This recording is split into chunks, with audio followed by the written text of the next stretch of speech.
September 1943, Weingarten Camp, Missouri. Behind the razor-sharp barbed wire, Sergeant Giuseppe Martinelli pressed his weathered hands against the cold steel mesh, watching American children skip to school beyond the camp's perimeter. He had arrived expecting brutality, venom, perhaps even execution. Instead, he encountered something far more disturbing: compassion from the adversary. Before we embark on this extraordinary odyssey, I would like to discover where you are experiencing this tale. Please take a moment to share in the comments which city and state you call home, and if this narrative has moved you, subscribe to our channel. These forgotten chapters of history deserve to be preserved and distributed. The autumn gale swept across Missouri's vast plains in September 1943, bearing the acrid stench of distant foundries and announcing winter's early arrival. At Weingarten Camp, one of 700 prisoner-of-war facilities scattered throughout the United States, 2,470 Italian soldiers had just disembarked from cattle cars still reeking of their previous livestock cargo. They stumbled onto American territory with hollow cheeks, vacant stares, and defeat's crushing weight pressing upon their shoulders like molten lead.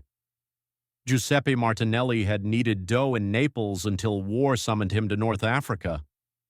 Now, at 26, he found himself trapped behind American barbed wire, gripping a dented metal cup, wondering if his hands would ever touch flour again.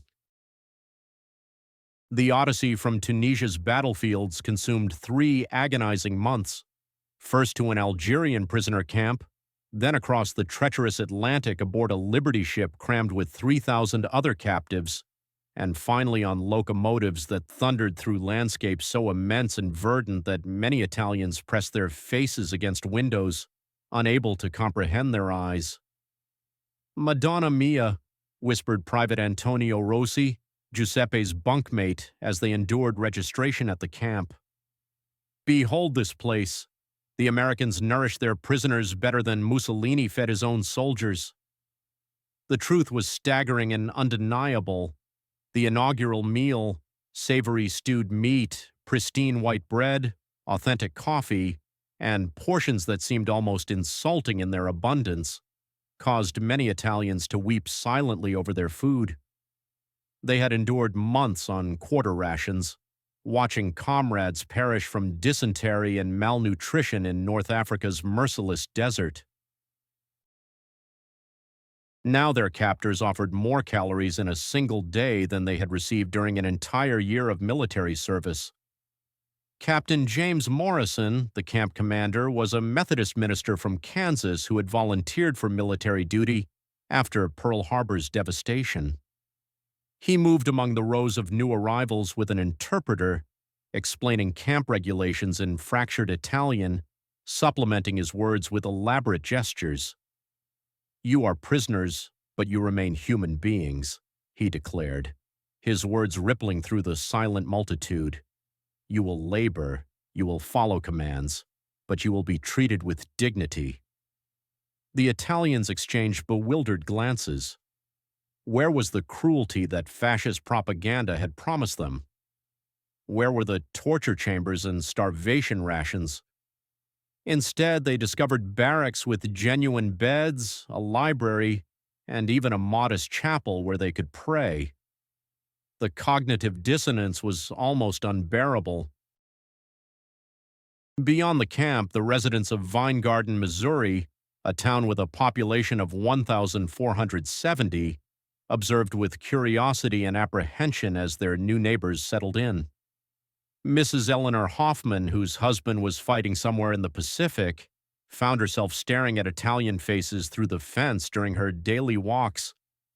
Some appeared barely older than her own son, David, who was serving on a destroyer in the Solomon Islands. The camp was designed to accommodate 3,000 prisoners and was part of America's massive program to house enemy prisoners of war, which ultimately placed 425,000 prisoners from Axis countries, Germans, Italians, and a small number of Japanese, throughout the nation. The logistics alone were staggering. According to the War Department's calculations, feeding, housing, and guarding these people costs $75 million annually. But keeping them in America was considerably cheaper than sending them back to devastated Europe or maintaining them in combat zones. For Giuseppe and his fellow captives, the first few weeks were a cautious dance of survival and adaptation. They were assigned to work crews. Some labored in camp gardens, others on local farms that desperately needed hands to harvest crops after so many young Americans had departed for war. The pay was symbolic, 80 cents daily in camp vouchers, but the work provided structure and, more importantly, contact with the world beyond the barbed wire. It was during one of these work details on the Hoffman farm, 3 miles from Vinnegarten, that the first crack appeared in the wall between enemies. Giuseppe was helping harvest corn when Mrs. Hoffman's elderly father, Heinrich, noticed the Italian sergeant struggling with a broken basket handle. Without uttering a word, the old German-American farmer extracted a piece of wire and demonstrated how to repair it, their hands working together in the universal language of practical labor. "Dankon," said Giuseppe, using one of the few German phrases he knew. Heinrich smiled. "Prego," he replied in Italian, having learned the word from his late wife, who was from Trieste. That evening, back in the barracks, Giuseppe lay on his bunk and stared at the ceiling. Everything he had been told about Americans, that they were cruel, materialistic, godless, seemed to crumble with each passing day. The guards were strict but fair. Food was plentiful. The locals, though cautious, showed no signs of hatred. Some even waved from their farmhouse windows as work crews passed by. But perhaps what disturbed him most was the gradual realization of America's industrial might. The prisoners heard it in the distant hum of factories operating 3 shifts. They saw it in the endless columns of trucks carrying cargo to train stations. They felt it in the very abundance that surrounded them, a nation that could afford to feed its enemies well while simultaneously supplying its allies across 2 oceans. Private Rossi, who had worked at the Fiat factory before the war, watched American planes flying overhead with the experienced eye of a man who understood manufacturing. "Giuseppe," he said quietly one evening, "do you know how many I counted today? 77 bombers in a single formation, flying to who knows where. And this afternoon, another 53 flew in the opposite direction." Giuseppe nodded grimly. He performed his own calculations. If this small Missouri town could effortlessly maintain a camp with nearly 3,000 prisoners, what did that reveal about America's overall power? How could Italy, which struggled to arm its soldiers with adequate rifles, hope to compete with a country that could deploy hundreds of bombers as casually as a man whistling while strolling down the street? The fence surrounding Weingarten Camp was 8 feet high, topped with razor wire and patrolled by guards with German shepherds. But as autumn days grew shorter, Giuseppe began to realize that the real barrier was not made of steel and wire. It was constructed of cognitive dissonance, shattered assumptions, and the slow, agonizing realization that everything he believed about this war might be wrong. October brought harvest season to Missouri, and with it changes that neither prisoners nor their captors had anticipated. Local farms, deprived of young men due to military conscription, faced the prospect of losing their harvest at a time when the country needed every bushel of grain for military purposes. The solution was to organize labor brigades that blurred the lines between captives and captors in ways the Geneva Convention never intended. Giuseppe found himself on the Morrison family farm, unrelated to the camp commander, where corn, soybean, and wheat fields stretched to the horizon under the Midwest's endless sky. The work was exhausting, but after months of idleness in transit camps, the Italian soldiers threw themselves into labor with such intensity that they surprised their American overseers. They were not demoralized conscripts as propaganda portrayed them, but experienced farmers and craftsmen who approached their tasks with old-world precision. "Mamma mia, this machine," exclaimed Corporal Vincenzo Pellegrino, running his hands over the John Deere combine with the reverence of a man touching a religious relic. In Sicily, his family had harvested crops with sickles and donkey-drawn carts. Here, one machine could accomplish the work of 50 men in half the time. Giuseppe, look at this. Steel precision, and they have dozens of them. The numbers became impossible to ignore. The prisoners at Vine Garden Camp worked on 47 different farms within a 20-mile radius. Each farm possessed equipment that would have been considered miraculous in Italy. Tractors that never broke down. Combine harvesters that processed grain with mechanical efficiency. Trucks that carried loads requiring entire convoys in their homeland. The prisoners calculated that a single Missouri farm produced more food than 10 farms of similar size in southern Italy. But it was not just the technology that impressed them. It was the abundance that seemed to permeate every aspect of American life. The guards consumed meals that Italian officers would have considered luxurious. Work crews were provided with gloves, boots, and tools of a quality that most Italian soldiers never possessed. Even the camp's German shepherds ate better than many civilians in fascist Italy. Maria Kowalski, whose Polish immigrant family settled in Vine Garden in 1919, found herself supervising a brigade of 12 Italian prisoners who helped repair her barn. Her husband Stan was somewhere in France with Patton's Third Army, and her 2 teenage sons worked at a local munitions factory after school. The Italians worked with a skill that reminded her of the old craftsmen from her native country, whom her father spoke of with such reverence. "You build beautifully," she said to Giuseppe in broken English as he carefully joined the beams with wooden pegs instead of nails, conserving precious metal for military needs. "Are you a carpenter in Italy?" "Panettiere," Giuseppe replied, then gestured to show he made bread. "A baker." Maria's eyes softened. Since she was 12, she had baked bread for her family using recipes passed down from her grandmother in Krakow. That evening, she approached Captain Morrison with an unusual request. Could the Italian prisoners assist at the town bakery? Old Hermann Schneider, a German-American baker who had worked in Vine Garden for 30 years, was struggling to keep up with orders, relying only on his arthritic hands and his granddaughter's after-school help. This request caused a minor diplomatic incident. Technically, using enemy prisoners in civilian food production was outside Geneva Convention scope, but these were extraordinary times, and Captain Morrison was a practical man. After consulting with his superiors and carefully reviewing security protocols, he approved a limited trial program. On a crisp November morning, Giuseppe and 3 other Italian prisoners walked through Vine Garden streets under light guard, heading for the bakery on Main Street. Children pressed against school windows to see the enemy soldiers who looked nothing like the monsters in propaganda posters. Elderly women watched from their porches, their expressions shifting from suspicion to curiosity as they witnessed the prisoners' obvious excitement and humanity. Hermann Schneider was 72 years old, his hands twisted from decades of kneading dough and lifting heavy flour sacks. He had immigrated from Bavaria in 1895 and recognized something familiar in the Italian prisoners' approach to their craft.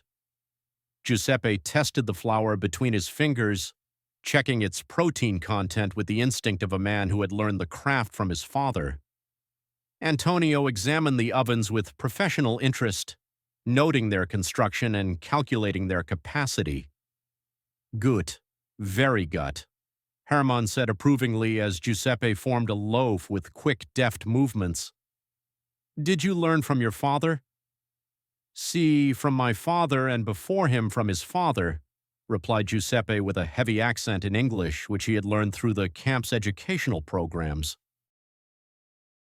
Within a week, the bakery's productivity had doubled. The Italian prisoners worked with a zeal that surprised everyone, including themselves. They weren't simply following orders or earning their daily wages in camp vouchers. They were practicing their craft, maintaining their dignity, and contributing to the community that had become their temporary home. The bread they produced, a hybrid of Missouri ingredients and Italian techniques, became so popular that people began queuing before dawn. One afternoon, Mrs. Sarah Henderson, the Methodist minister's wife, struck up a conversation with Giuseppe as he waited for the last batch of bread to bake.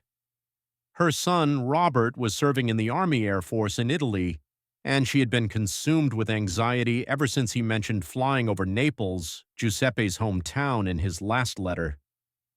"My boy is flying over your city," she said cautiously, her words tinged with shared anxiety. Giuseppe froze. He had seen American bombers over Naples, had hidden in shelters as the earth shook and buildings collapsed.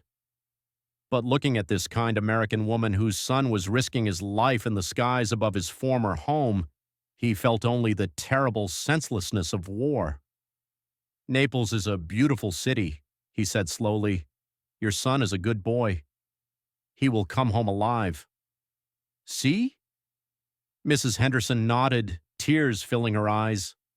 "And you will come home alive too, Giuseppe. This war cannot last forever." These conversations, repeated in dozens of variations throughout the camp and throughout the community, began to forge bonds that transcended national boundaries. Italian prisoners learned English from their guards and fellow prisoners.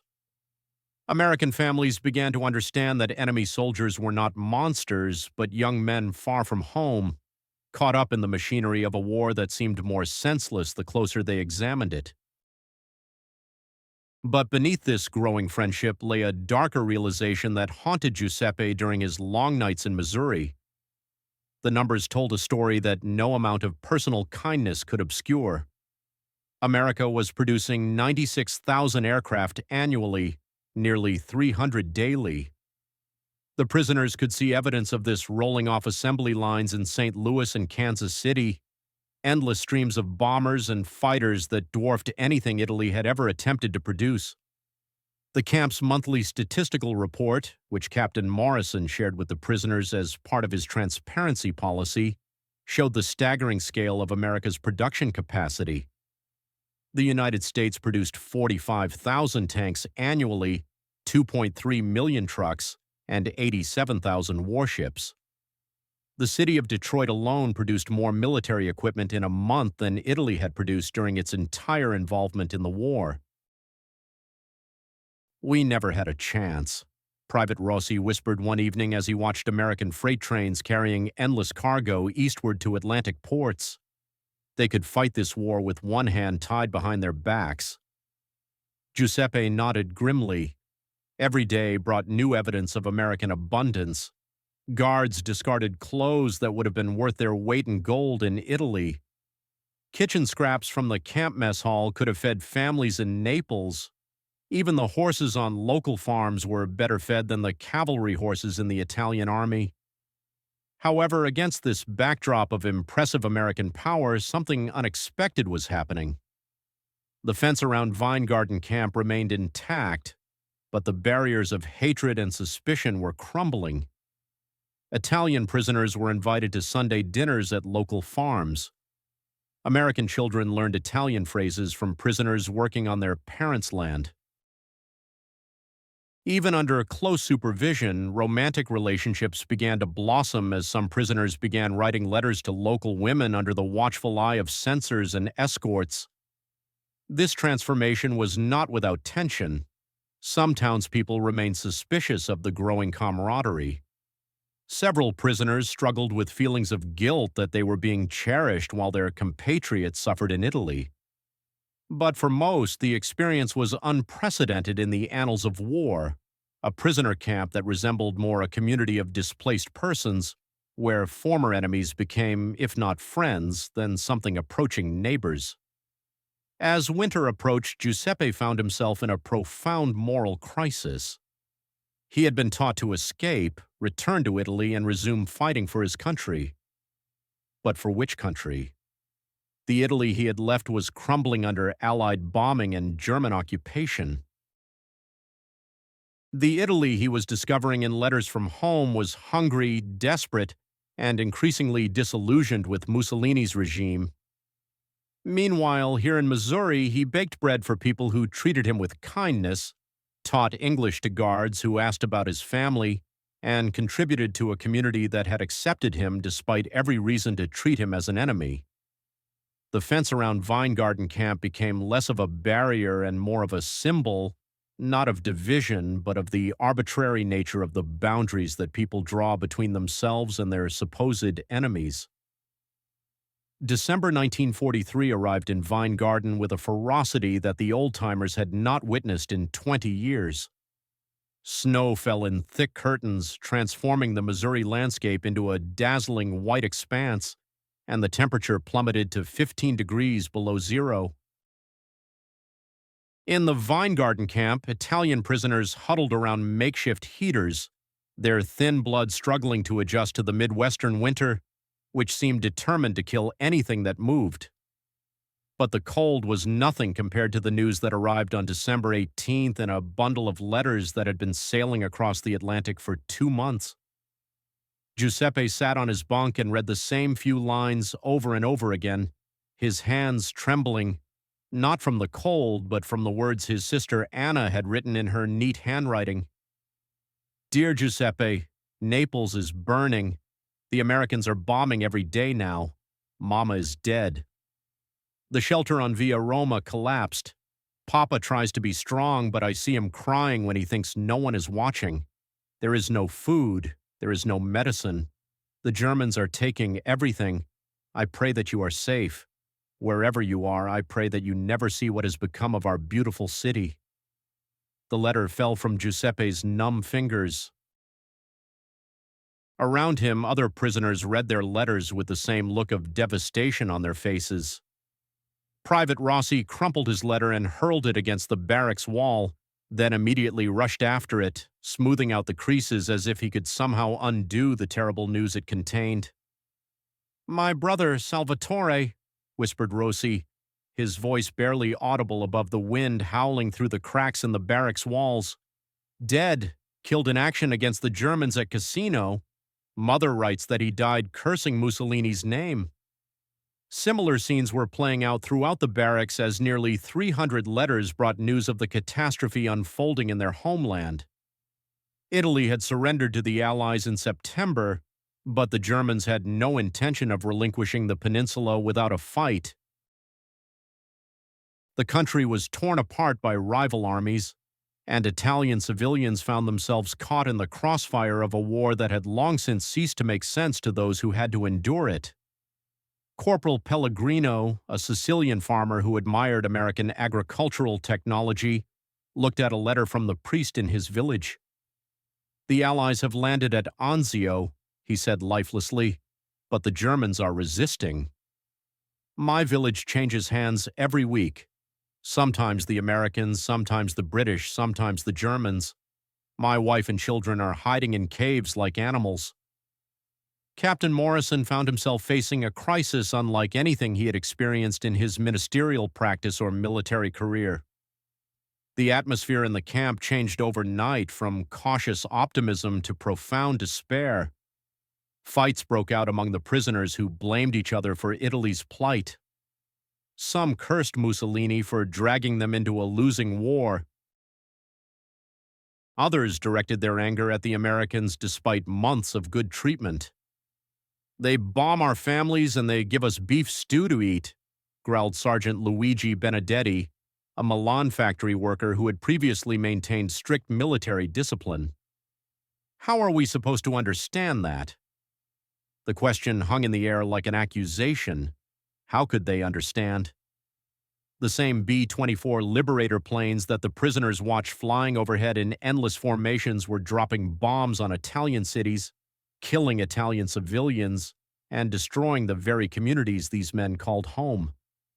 Yet here in Missouri, American farmers invited Italian prisoners to Sunday dinner and asked about their families with genuine concern.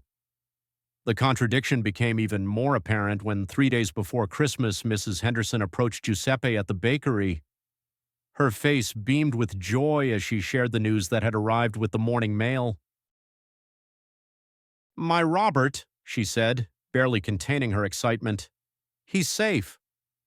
His squadron completed its mission over Naples, and he's been transferred to England. Oh, Giuseppe, I wanted to thank you for the prayers you offered for him." Giuseppe looked at the American woman who had become like a mother to him, his mind struggling to process the information. Mrs. Henderson's son, the boy he had prayed for, worried about, grown attached to through his mother's stories, had dropped bombs on Naples while Giuseppe's mother was dying under the rubble on Via Roma. "Naples?" Giuseppe said slowly, and the word tasted like ashes in his mouth. "Your son bombed Naples." Mrs. Henderson's joy faded when she saw the look on Giuseppe's face. "Oh my God," she whispered, and her eyes filled with tears of understanding. "Giuseppe, your family." He showed her the letter from his sister, watching her read the Italian words she didn't understand but whose meaning was written on Giuseppe's devastated face. Mrs. Henderson began to cry, her tears falling onto the flour-covered counter between them. "I'm so sorry," she sobbed. "Giuseppe, I'm so sorry. This war, this terrible war. At any other time and in any other place, this scene might have played out differently. An American woman whose son had bombed an Italian city, standing face to face with an Italian prisoner whose mother had died in those raids. It should have ended in bitter recriminations, the collapse of any possible understanding between them. Instead, something extraordinary happened. Giuseppe reached across the counter and took Mrs. Henderson's hands in his flour-covered fingers. "Your son is a good boy," he said quietly. He was following orders. "My mother, she—" His English failed him, but the meaning was clear. The war was the enemy, not the young men caught up in its machinery. The news spread through the camp and the town like wildfire. Some American residents were shocked by what they considered inappropriate sympathy for enemy soldiers. Some Italian prisoners accused Giuseppe of colluding with those who had killed his family. But for many on both sides, this moment crystallized what they felt but could not put into words: the utter moral insanity of a system that turned ordinary people into enemies when the real enemy was war itself. The crisis was exacerbated when news arrived of a mass murder in the Ardeatine caves in Rome, where German SS troops executed 335 Italian civilians in retaliation for a partisan attack. Among the dead were Jews, resistance fighters, and random Romans who just happened to be in the wrong place at the wrong time. The prisoners learned that some of the victims were from Naples, possibly people they had known before the war. "We should have fought harder," Benedetti said, his former fury now turned inward. "We should have died in battle, not surrendered. Our people are being killed and we are eating American bread." But Giuseppe, still reeling from his mother's death, thought differently. If we had died in battle, would that have brought back to life those who died in Rome? Would it have fed the children hiding in the caves, or would it have just added our bodies to the pile? The philosophical discussion that erupted in Barracks number 7 that night would have impressed the professors at the University of Bologna. 30 Italian soldiers, most of whom had never been more than 50 kilometers from their birthplace before the war, argued about duty, honor, survival, and the meaning of patriotism with the passion of people who had seen their certainties melt away layer by layer. Private Rossi, whose brother had been killed in battle with the Germans, argued for a mass escape attempt so that they could somehow return and continue fighting. Pellegrino, a Sicilian farmer, insisted that their duty now was to survive and return home to rebuild the country after the war. Others suggested that the best service to Italy would be to show the Americans that Italians were decent people who deserved friendship and help in the coming recovery. The debate was interrupted by an unexpected visitor. Captain Morrison entered the barracks alone, a violation of standard security protocols, and sat down on one of the bunks as if he were just another prisoner wrestling with unanswerable questions. "Gentlemen," he said in his careful Italian, "I have received orders from my superiors."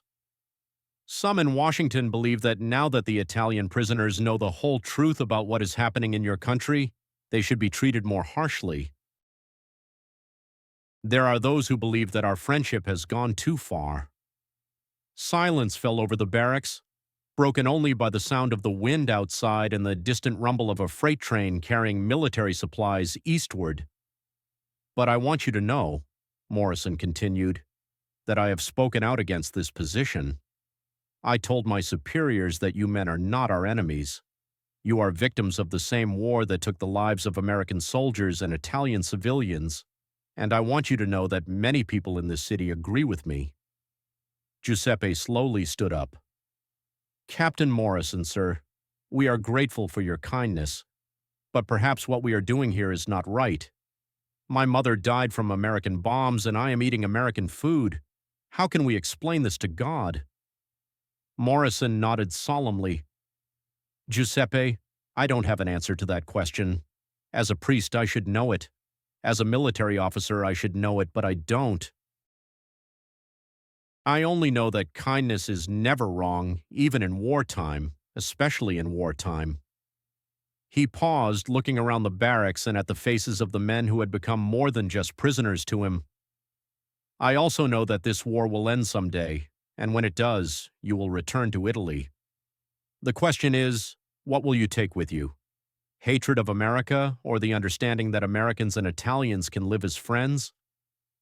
The question hung in the cold air of the Missouri barracks like a challenge to everything the war had tried to teach them about enemies and allies, about nationalism and hatred, about the impossibility of mutual understanding across the boundaries that people create to separate themselves from their fellow human beings.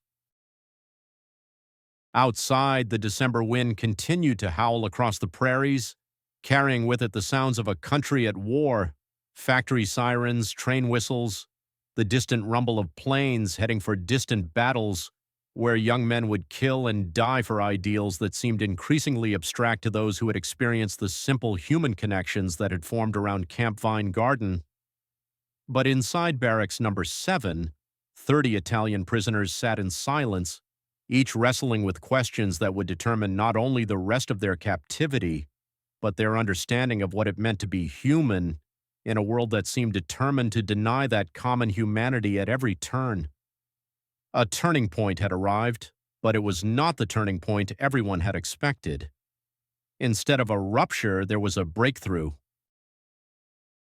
The realization that the real war was not between Americans and Italians, but between forces seeking to divide people and forces seeking to unite them in a common cause against the true enemies: hatred, hunger, fear, and systems that profited from dividing people with artificial boundaries.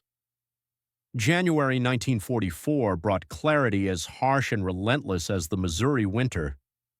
The numbers had been accumulating for months, scattered throughout letters from home, overheard conversations among guards, and the relentless arithmetic of American industrial capacity that surrounded the prisoners every day. Now, as Giuseppe sat in the camp library, reading American magazines provided by the Red Cross, the full scale of the disaster facing Italy crystallized into undeniable reality. Before him lay the January 15th issue of Life magazine, its pages filled with photographs of the Italian campaign that made his hands tremble. Monte Battaglia, Monte Cassino, the Gothic line. American soldiers advanced through terrain that Giuseppe knew from childhood hikes, their faces grimly determined as they fought on ground that had become a meat grinder for both sides. The statistics in the magazine were presented impartially, without drama or bravado, which somehow made them more devastating than any propaganda. Aircraft production in the United States in 1943, 85,998 aircraft. Production in Germany, 24,870. Production in Italy, 967. This figure struck Giuseppe like a physical blow. Italy produced fewer aircraft in a whole year than America did in 4 days. He thought of his cousin Marco, who had proudly written about joining the Regia Aeronautica, about training on outdated CR-42 biplanes, while American pilots were learning to fly P-51 Mustangs, which could outrun, outfly, and defeat any Italian Air Force aircraft in combat. An hour later, Private Rossi found him there, still staring at the magazine with the expression of a man confronted with his own mortality. "What's the matter, Giuseppe?" Instead of answering, Giuseppe turned the pages, showing his friend photographs of American factories stretching to the horizon. The Willow Run plant in Michigan, where Ford produced one B-24 Liberator bomber per hour. The Kaiser shipyards in California, where Liberty ships were launched at a rate of 3 per day. The massive steel mills of Pennsylvania and Ohio, where the furnaces burned day and night, feeding an industrial machine that dwarfed anything Europe had ever seen. "Look at this," Giuseppe said in a barely audible whisper. "Tank production. In 1943, they produced 29,497 Sherman tanks. Germany produced 5,666. Italy—" He couldn't finish the sentence. Tank production in Italy was so pitiful that the magazine didn't even bother to list it. The realization that had been growing for months finally crystallized. Italy had never participated in the war. It had participated in a massacre, a one-sided destruction so complete that to call it a military conflict was almost an insult to the concept of war. The Italian army had entered the fray against the combined industrial might of America, Britain, and the Soviet Union, armed with equipment that belonged in a museum and strategies that belonged in a previous war. Corporal Pellegrino joined them, carrying his own letter of destruction.